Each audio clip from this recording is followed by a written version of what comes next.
हफ्ते 24 घंटा प्राण वायु ऑक्सीजन देते, कार्बन डाइऑक्साइड नहीं दे।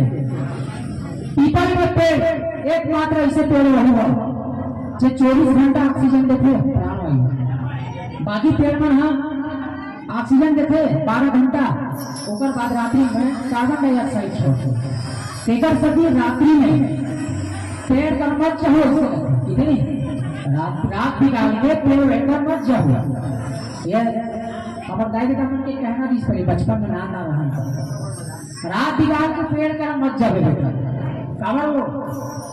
तब प्राण वायु ऑक्सीजन हम थोड़ी समझ सकते हैं, वहाँ भूत रखे ऐसे का है कि नहीं भाई। रात को पेड़ में मत जावे, हम क्यों नहीं जाएंगे? हम लोग पढ़े लिखे, हमारे गुरु जी पढ़ाते हैं, वहां से ऑक्सीजन मिलता है ऐसे गई थे। Oxygen from